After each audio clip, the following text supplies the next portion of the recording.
বর্ষাকাল তো শেষের দিকে, তা বৃষ্টির কোনো সন্ধান নাই। বৃষ্টি হবে তার কোনো উপায় আছে? একজন আছে, তোরা দেবেন সাধুর নাম শুনেছিস? হ্যাঁ হ্যাঁ শুনেছি, ওনার নাকি হাজার একটা তন্ত্র মন্ত্র জানা আছে। বলছিস কি বন্ধু? আসল কথা হলো সাধু বাবা মন্ত্র পড়ে ডাকলেই বৃষ্টি আসবে।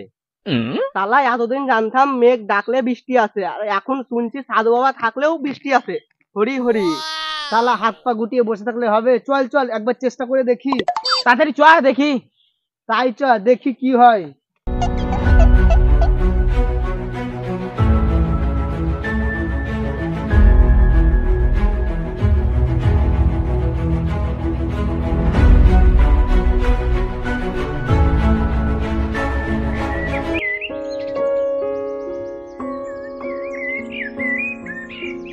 সাধু বাবা, ও সাধু বাবা।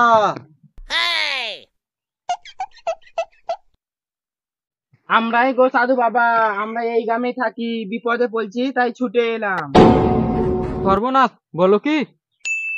আপনি একটা কিছু করুন সাধু বাবা, আপনি তো এই গ্রামে থাকেন, শুনেছি আপনি চাইলে মন্ত্র পড়ে বৃষ্টি ডেকে আনতে পারেন।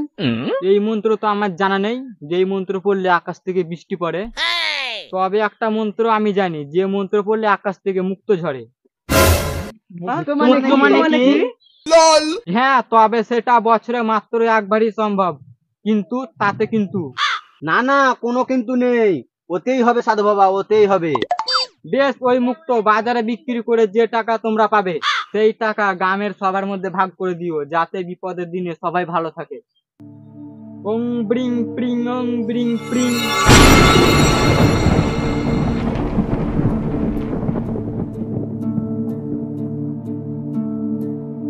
ওরে দেখ দেখ কত মুক্ত, ওরে ওরে দেখ।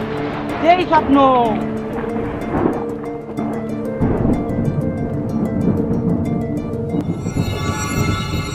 কথা পরে হবে, সব মুক্ত এক জায়গায় কর, দেখবি একটা মুক্তি যখন মাটিতে না পড়ি থাকে।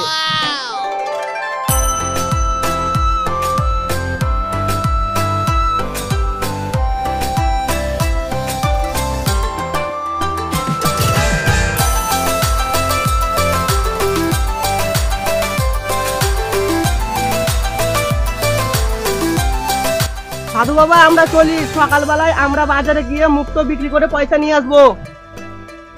মনে থাকে জানো, পয়সা এনে গ্রামের সবার মধ্যে ভাগ করে দিও, কেমন? ঠিক আছে সাধু বাবা।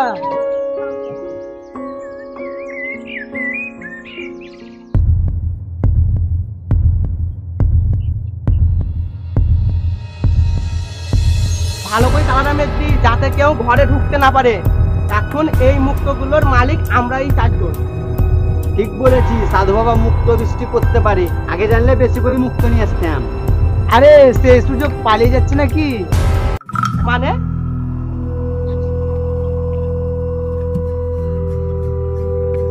তাহলে দেরি কেন? চল চল চল, তাড়াতাড়ি চল, শুভ কাজে দেরি করতে নেই।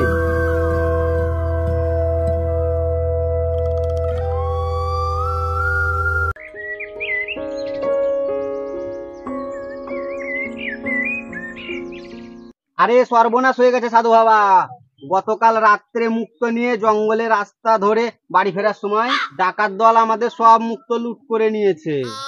হ্যাঁ, দয়া করে আমাদের জন্য আরেকবার মুক্ত বৃষ্টি করুন সাধু বাবা, আরেকবার মুক্ত বৃষ্টি করুন। না না, আমি তোমাদেরকে আগেই বলেছি, মুক্ত বৃষ্টি বছরে একবারই সম্ভব, দ্বিতীয়বার করলে এর ফল হবে অশুভ। না খেতে পেয়ে মরার থেকে অশুভ আর কি হতে পারে বলুন? দয়া করে বাঁচান সাধু বাবা। ঠিক আছে, তোমরা যখন বারবার করে বলছো, তাহলে আরেকবার মুক্ত বৃষ্টি করছি। ওং ব্রিং ব্রিং।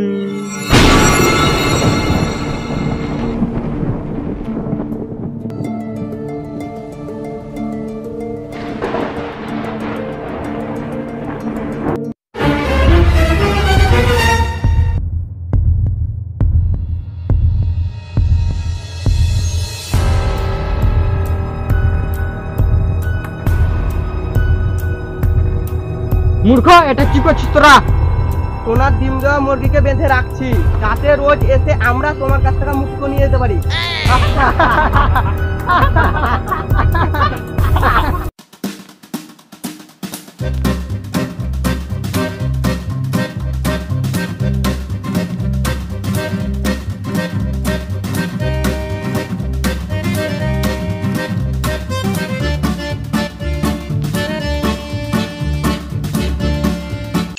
আমরা চলি সাধু বাবা, আবার কাল এসে মুক্ত নিয়ে যাব।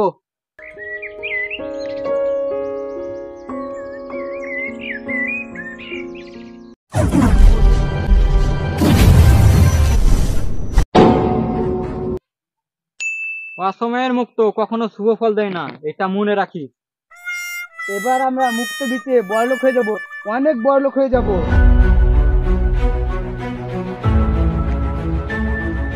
কিন্তু সব টাকা যে 4 ভাগ হবে, আর একটু কম হলে তাতে অনেক বেশি টাকা আসতো। ঠিক বলেছিস, সামনে তাকিয়ে দেখ, মূর্খটা কাঁধে করে গাধার মতো বস্তা বইয়ে নিয়ে যাচ্ছে। চল চল, আমরা ওকে দল থেকে বাদ দিয়ে দিই, তাহলে আমাদের আর ওকে মুক্ত ভাগ দিতে হবে না।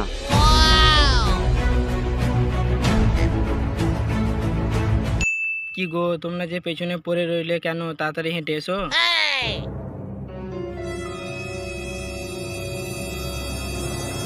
তোমরা আমার দিকে তাকিয়ে আছো কেন? তোমাদের মতলবটা কি?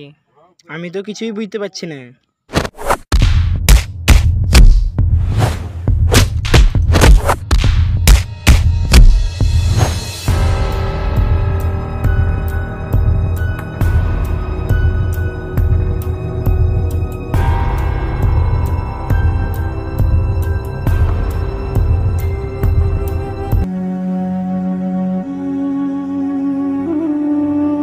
তোরা যাই বলিস, সাধু বাবার কাছে মুক্ত আনার বুদ্ধিটা আমি না দিলে আমাদের কাছে এত মুক্ত থাকতোই না। তাই হিসাব মতো মুক্তর বস্তায় আমার ভাগ থাকবে বেশি, বুঝলি? না না, তাহলে সাধু বাবার কথা কে আগে বলেছে শুনি? আমি না থাকলে মুক্ত একটা তোদের কপালে জুটতো না, আমি বলে দিলাম। তা ঠিক বলেছি, আর একটা ভাগ কমলে বেশি ভালো হতো।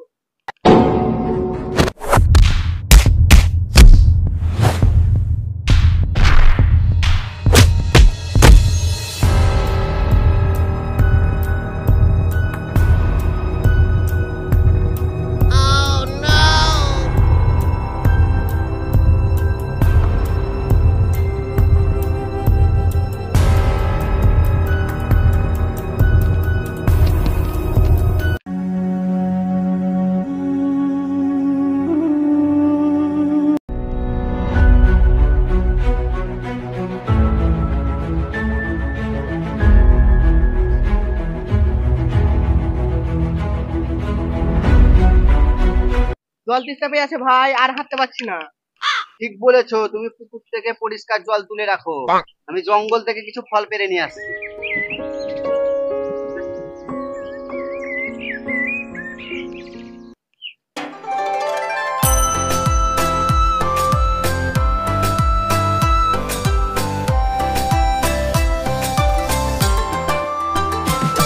জলে বিষ মিশিয়ে মেরে ফেলবো, তাহলে সব মুক্ত আমার হয়ে যাবে।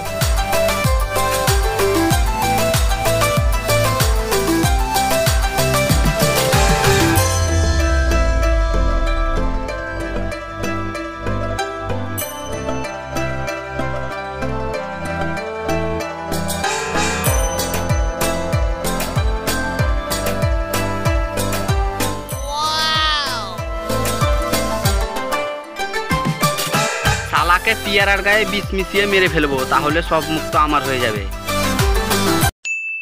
নাও ভাই, তোমার জন্য জঙ্গল থেকে পাকা পিয়ারা নিয়ে আসছি। আমিও তোমার জন্য পুকুর থেকে পরিষ্কার জল তুলে নিয়ে আনছি। তুমি কি পেয়ারা খাবে না? আমি জঙ্গল থেকে খেয়ে এসেছি ভাই, তুমি কি জল খাবে না? আমিও পুকুর থেকে জল খেয়ে এসেছি, পেট ভরে খেয়ে এসেছি। আর গলা ব্যথা করছে খুব। করবেই তো, কারণ জলের সাথে বিষ মিশা ছিল। ও বাবা গো, গলা ব্যথা করছে। ও বাবা গো। শালা, তুমি কি নিজেকে একাই চালাক ভাবো? আমিও যে পিয়ারার গায়ে বিষ মিশিয়েছি। হায় হায়, লোভে পড়ে আমরা কি করলাম? বাঁচাও সাধু বাবা, এখন আমরা এই মুক্ত কেউ ভোগ করতে পারবো না। বাঁচাও সাধু বাবা।